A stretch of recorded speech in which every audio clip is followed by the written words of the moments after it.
हाय friends, good evening. मैं doctor Ramakant Bemade, plastic surgeon and cosmetic surgeon, Aurangabad. आज मैं प्लास्टिक सर्जरी का बेड सोर या प्रेशर सोर के ट्रीटमेंट के बारे में आपसे कुछ टिप्स और फैक्ट्स शेयर करना चाहता हूँ।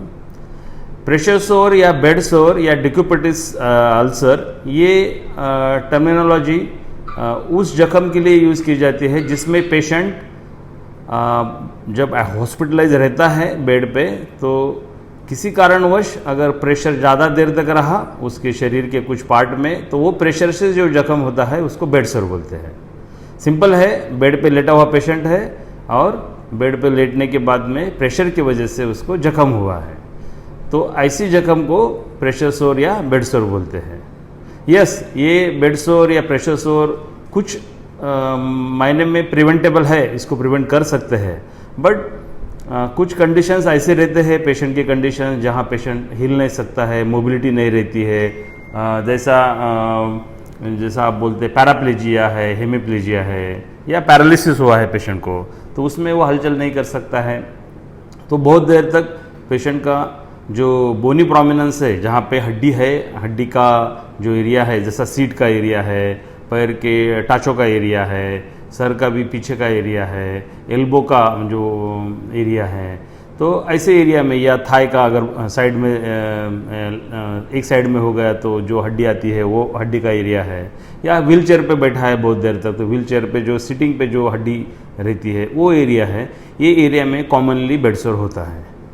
अगर समझो शुरू में ये बेड सोर को ट्रीटमेंट दिया गया तो हो सकता है कि ये बेड सोर विदाउट सर्जरी दुरुस्त हो जाए। प्लास्टिक सर्जन का रोल कब आता है ये बेड सोर में? प्लास्टिक सर्जन का रोल जब ये बेड सोर ग्रेड 2 या ग्रेड 3 या ग्रेड 4 हो जाता है तो होता है। ये क्या रहता है ग्रेड 2, ग्रेड 3 और 4?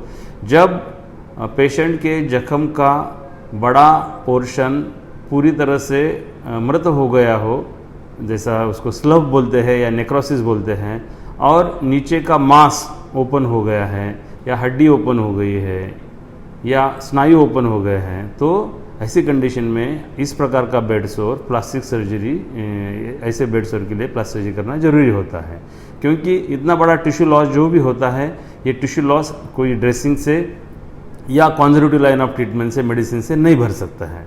तो सबसे इम्पोर्टेंट बात यह है कि शुरू के ही स्टेज में आपने ग्रेड 1 स्टेज में, जहाँ पे चमड़ी थोड़ी सी रेड हुई रहती है, या जहाँ पे जस्ट ऐसा ब्लिस्टर आता है, तो वही टाइम पे उसको योग्य ट्रीटमेंट देना और प्रिवेंट करना ज़रूरी है। बट अनफॉर्चुनेटली कुछ पेशेंट में जिसमें माल न्यूट्रिशन रहता है, उनका शरीर बीमारी की वजह से उनका जो न्यूट्रिशन स्टेटस है वो पुअर रहता है, जिसमें पेशेंट का हलचल कम रहता है। कभी कभी पेशेंट को शियर इंजरी या फ्रिक्शन इंजरी होती है लेटे लेटे, तो ये फैक्टर्स मेनली है प्रेशर, शियर, फ्रिक्शन, और कभी कभी मॉइस्चर से भी कभी कभी उसमें ये बेड सोर का इंजरी बड़ा होता है। तो इस प्रकार के पॉजिटिव फैक्टर्स या कंट्रीब्यूटिंग फैक्टर की वजह से बेड सोर होता है। तो ये 100% तो पूरी तरह से प्रिवेंट नहीं कर सकते हैं। पूरी दुनिया में अगर देखा जाए तो 2.5 मिलियन से ज़्यादा पेशेंट्स को हर साल बेड सोर होता है, और उसमें से अराउंड 60,000 पेशेंट्स जो बेड सोर के हैं उनका मृत्यु होता है। ये अनफॉर्चुनेट फैक्ट है। तो इसलिए मैंने ये टॉपिक को आज आपके सामने लाया है। बहुत सारे कॉमन नॉन मेडिको लोगों में प्लास्टिक सर्जरी का बेड सोर के बारे में रोल क्या है, इसके बारे में कोई किसी को पता नहीं है। तो आज का मेरा उद्देश्य है कि प्लास्टिक सर्जन बेड सोर को अच्छी तरह से हील करके पेशेंट की जान बचा सकता है, ये आप तक मैसेज देना है। तो प्लास्टिक सर्जन क्या करता है बेड सोर में? इसमें 2 स्टेजेस रहते हैं मेनली। एक पहला स्टेज, प्लास्टिक सर्जन वो बेड सोर की जख्म को पूरा क्लीन करता है अंडर एनेस्थीसिया ऑपरेशन थिएटर में। इसको बोलते हैं सर्जिकल डिब्राइडमेंट। तो इसमें जितना भी इन्फेक्टेड या मृत मांस है वो बेड सोर का या प्रेशर सोर का, उसको भूल दे के पूरी तरह से निकाला जाता है, जिससे जो रिमेनिंग पोर्शन है जख्म का वो वहाँ पे अच्छी तरह से ब्लड सप्लाई हो और वो जिंदा हो। जिस पे हम प्लास्टिक सर्जरी कर सकते हैं। तो ये इम्पॉर्टेंट स्टेज है, ये डिब्राइडमेंट बहुत ज़रूरी है। इसके बाद में अगर प्लास्टिक सर्जरी को लगा तो वैक या निगेटिव प्रेशर ऊन थेरेपी या वैक्यूम असिस्टेड क्लोजर, ये इस प्रकार की एक ट्रीटमेंट रहती है। इसमें एक मशीन रहता है, निगेटिव प्रेशर से ये ऊन को जल्दी स्वच्छ करने के लिए उसमें के जो भी पस है, टॉक्सिन्स है, वो नेगेटिव प्रेशर से वो बॉटल में जमा कर देता है वो मशीन के। तो ये वैक थेरेपी बहुत बार ब्रेस्ट सोर में यूज़ की जाती है। जब जख्म प्लास्टिक सर्जरी को लगता है कि अभी अच्छी हो गई है, प्लास्टिक सर्जरी करने के लिए योग्य है, तो उस पर प्लास्टिक सर्जरी की जाती है। प्लास्टिक सर्जरी में तो क्या होता है, तो बेड सोर या प्रेशर सोर के बाजू में का जो भी अच्छा स्किन है, अच्छा मांस है, तो इसको एज अ फ्लैप बोल के रोटेट करके या ट्रांसपोजिशन फ्लैप करके ये जख्म को भरा जाता है। अभी ये जख्म कितनी डीप है इस पे डिपेंड है कि वो फ्लैप, दो चीज़ें इसमें मायने रखती है, डेप्थ कितना है ये बेड सोर का और साइज़ कितना है।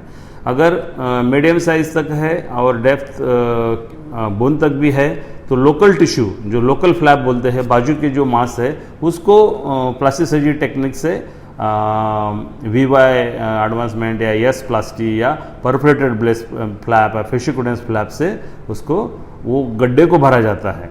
गड्ढे को भरने के पहले वो जो बोनी प्रोमिनेंस रहता है उसको निकाला जाता है।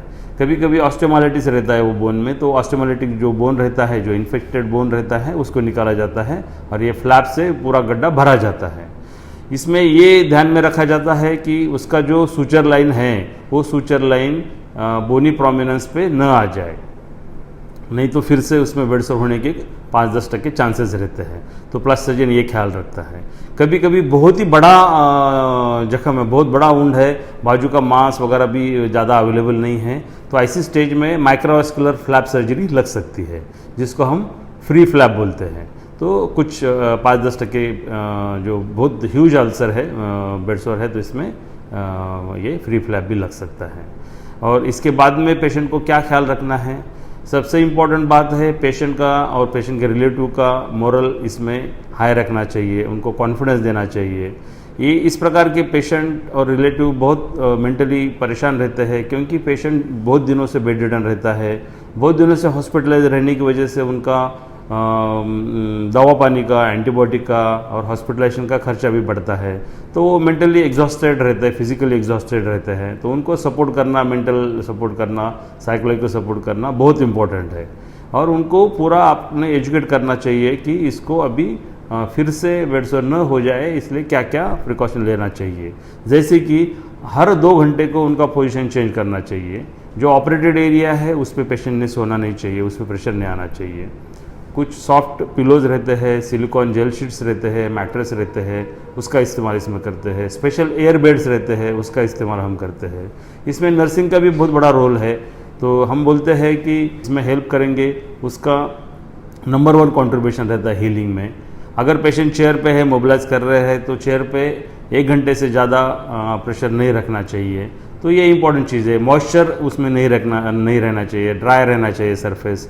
बाजू का स्किन जो है वो बहुत ही ज़्यादा ड्राई है, तो उसको थोड़ा सा मॉइस्चराइजिंग क्रीम भी लगाना चाहिए। तो it is a balance. Skin का न्यूट्रिशन अच्छा रहना चाहिए, फ्रिक्शन नहीं होना चाहिए, शेयर नहीं होना चाहिए। पेशेंट का जो टर्निंग है वो टाइम पे जो असिस्टेंट रहते हैं, वार्ड बॉयज़ और सिस्टर्स, उन्होंने पेशेंट को अच्छी तरह से उसका पोजीशन चेंज करना चाहिए, ख्याल रखना चाहिए स्पेशली।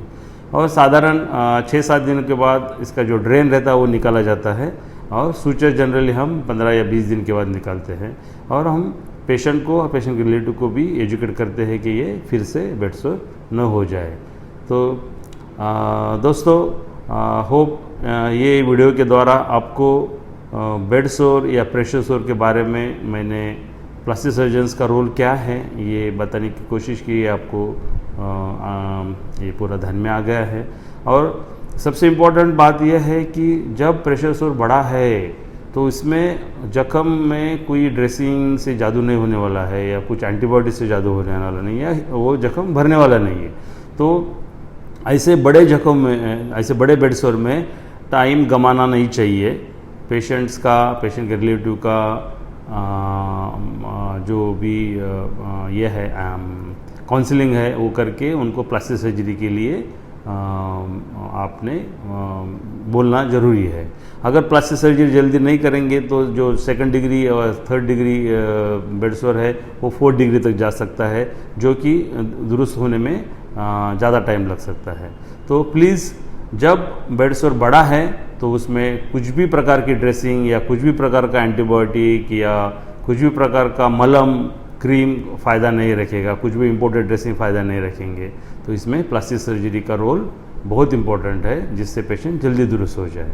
इसके बारे में आपको जो भी शंका है, प्रश्न है, तो आप हमको फेसबुक पे भेज सकते हैं, या हमारा वेबसाइट है cosmeticsurgeryaroma.com, उस पर आप मेल कर सकते हैं, या हमारा हेल्पलाइन है बेमडे हॉस्पिटल का, उस पर भी आप हमें क्वेश्चन पूछ सकते हैं या कॉल कर सकते हैं। हमारा यूट्यूब चैनल है रमाकांत बेमडे नाम से और बेमडे हॉस्पिटल नाम से, वो चैनल पे भी इसके बारे में कुछ वीडियो है, तो वो भी आप देख सकते हैं एजुकेशन के लिए। और आपको ये वीडियो अच्छा लगा तो आप ये अपने फ्रेंड्स में, अपने कॉन्टैक्ट्स में शेयर कर सकते हैं, जिससे कि इस प्रकार के पेशेंट को जल्दी से फ़ायदा हो जाए। Thank you for watching. नमस्कार।